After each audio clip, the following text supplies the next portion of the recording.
আসসালামু আলাইকুম। আমরা এখন আছি বাংলাদেশের জাতীয় মসজিদ বাইতুল মোকাররমে। আজকে আমরা এখানে আসর নামাজ আদায় করব, তারপর মাগরিব পড়ব, ইফতার করব ইনশাআল্লাহ, তারপর তারাবি পড়ে যাব। সব কিছু আপনাদেরকে দেখাবো, আসলে এক্সপিরিয়েন্সটা আমরা শেয়ার করব। আজকে হচ্ছে বাংলাদেশের 16 রমজান। খুবই ভালো লাগতেছে, একটা সময় চমৎকার একটা জায়গায়, একটু আগেই এক পশলা বৃষ্টি হয়েছে, আলহামদুলিল্লাহ খুবই ভালো লাগতেছে। বিশাল বড় মসজিদ, একসাথে প্রায় 15-20 হাজার লোক নামাজ আদায় করতে পারে এবং ইফতারের সুব্যবস্থা রয়েছে। আজকে এখানে নামাজ পড়বো, এটা ইচ্ছা।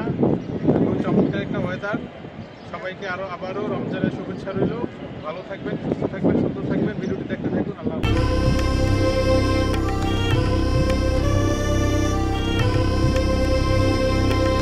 আসসালামু আলাইকুম। আজকে 17ই মার্চ সোমবার, 16 রোজা। সবাইকে রমজান মুবারক। এখন আমি আছি বাংলাদেশের জাতীয় মসজিদ বাইতুল মোকাররমে। আজকে এখানে নামাজ আদায় করব। 1968 সালে স্থাপিত এটি বাংলাদেশের জাতীয় মসজিদ। অনেকদিন পর বৃষ্টি হচ্ছে বাইতুল মোকাররম মসজিদে, মাশাআল্লাহ খুবই চমৎকার। বাংলাদেশের এই জাতীয় মসজিদটি 1968 সালে স্থাপিত হয় পাকিস্তান আমলে। অত্যন্ত চমৎকার, সুন্দর, দৃষ্টিনন্দন কারুকার্য সম্পন্ন এই মসজিদটি 1968 সালে উদ্বোধন করা হয়। পাকিস্তানের বিশিষ্ট শিল্পপতি লতিফ বাওয়ানি এবং ওনার ভাতিজা ইয়াহিয়া বাওয়ানির উদ্যোগে এই মসজিদের নির্মাণ কাজ গৃহীত হয়। দেখতেই পাচ্ছেন চমৎকার সুবিশাল উজুখানা রয়েছে।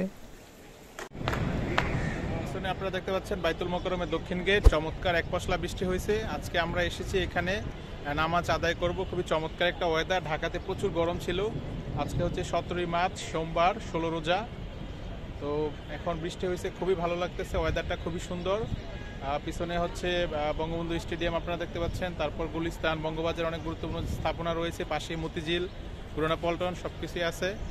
খুব ভালো লাগতেছে এই জায়গায় নামাজ আদায় করব। আজকে ইফতারি করবো ইনশাআল্লাহ, তারপর তারাবি নামাজ পড়ে তারপর বাসায় যাব। তো আপনারা দেখতে থাকুন, আশা করি ভালো লাগবে। বাংলাদেশের জাতীয় মসজিদ এটি, আমাদের ন্যাশনাল মস্ক। বাংলাদেশের সবচেয়ে সুন্দর এবং সবচেয়ে বড় এই মসজিদটি হচ্ছে 8 তলা বিশিষ্ট।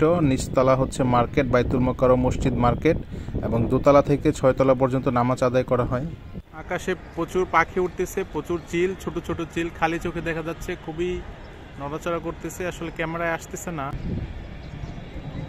মাশাআল্লাহ এত সুন্দর স্থাপনা। এবার একটু আশেপাশটা ঘুরে দেখবো। ওই দিক দিয়ে অনেক বাজার টাজার আছে, ইফতারি বাজার, দোকানপাট, ফুটপাত। দেখি চারদিকটা একটু ঘুরে দেখবো গুলিস্তান, এই আর কি। দেখি কোনো কিছু কেনাকাটা করতে পারি কি। মসজিদের সামনে প্রচুর পাঞ্জাবি বিক্রি হচ্ছে, যেহেতু সামনে ঈদের সিজন। অনেক রকমের পাঞ্জাবি তারা বিক্রি করতেছে একেবারে হাক ডাক দিয়ে।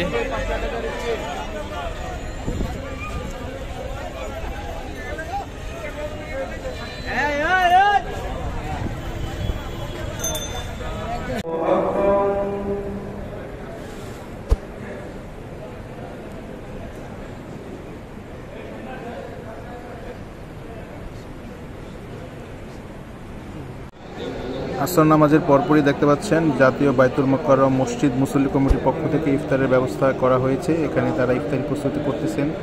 বাংলাদেশের যে ট্রেডিশনাল ইফতারি রয়েছে, ছোলা, বুট, মুড়ি, পেঁয়াজু ইত্যাদি তারা ডিশে সাজিয়ে নিচ্ছেন। ওখানে বক্স করে রাখা হয়েছে। প্রত্যেকটি মুসল্লির জন্য ইফতারির ব্যবস্থা করা হবে। এখানে প্রায় একসাথে প্রায় 10-15 হাজার মানুষ এখানে ইফতারি করে। ভাসমান লোক, পথচারী, ব্যবসায়ী, সবাই সবার জন্য রয়েছে ইফতারির ব্যবস্থা। দেখতে পাচ্ছেন ইফতারির বিরিয়ানির প্যাকেট, সবকিছু রেডি করা হচ্ছে এদিক দিয়ে।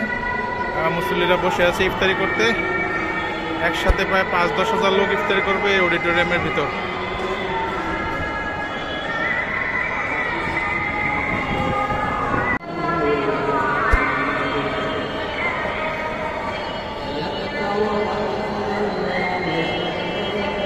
খাদেম এবং যারা দায়িত্বে রয়েছেন তারা ইফতারি তৈরি করতেছেন। দেখতে পাচ্ছেন ডিশের মধ্যে করে সাজিয়ে দেওয়া হচ্ছে। অনেকে এখানে 3-4 জন মিলে বসে একসাথে খেতে পারবেন। আমরাও বসে গেলাম, খুবই চমৎকারভাবে সুশৃঙ্খলভাবে সবাই বসে আছেন। প্রথমেই পানি দিয়ে দেওয়া হচ্ছে, তারপর হচ্ছে এক বক্স করে ইফতারি সবাইকে দিয়ে দেওয়া হচ্ছে।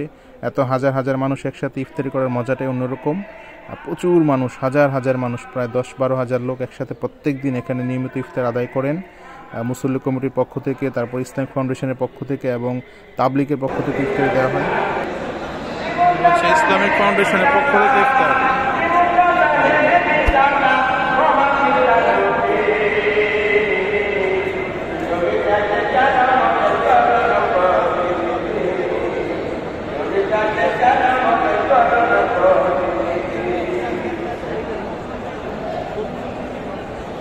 এই যে সবাইকে এক বক্স করে ইফতারি দিয়ে দেওয়া হচ্ছে। দেখি কি আছে। প্রথমেই মুড়ি দিয়ে দিল, তারপর অল্প একটি ছোলা, তারপর হচ্ছে একটি পেঁয়াজু বড়, একটি পাকোড়া, একটি জিলেপি এবং একটি কলা। খুবই চমৎকার, খুবই ভালো কোয়ালিটি তারা ট্রেডিশনাল ইফতারি দিয়ে থাকেন বক্সে, যা একজনের জন্য যথেষ্ট। পানি ছিল সাথে। তারপর আমরা আদার্স তরমুজ, আনারস, ফল এগুলো কিনি। সবাই মিলে একসাথে ইফতার করি। আলহামদুলিল্লাহ, মাশাআল্লাহ, সবাই মিলে একসাথে ইফতার করতেছি। আজান দিয়ে দিচ্ছে, অনেক ভালো লাগতেছে। এটা এক অন্যরকম অনুভূতি। হাজার হাজার মানুষ, সব অপরিচিত মানুষের সাথে ইফতার করা। তারপর আমরা মাগরিব নামাজ আদায় করি। আমরা আছি বাইতুল মোকাররম মসজিদ মার্কেট। এই যে বিভিন্ন খেজুর বিক্রি হচ্ছে এখানে, বিভিন্ন রকমের বাদাম, শরবত, চা বিক্রি হচ্ছে। অনেক কিছু। চা খাচ্ছেন এই যে আমাদের আঙ্কেল, ইংলিশ বই যে বিক্রি করছে। আচ্ছা, মুরব্বি দেখলাম।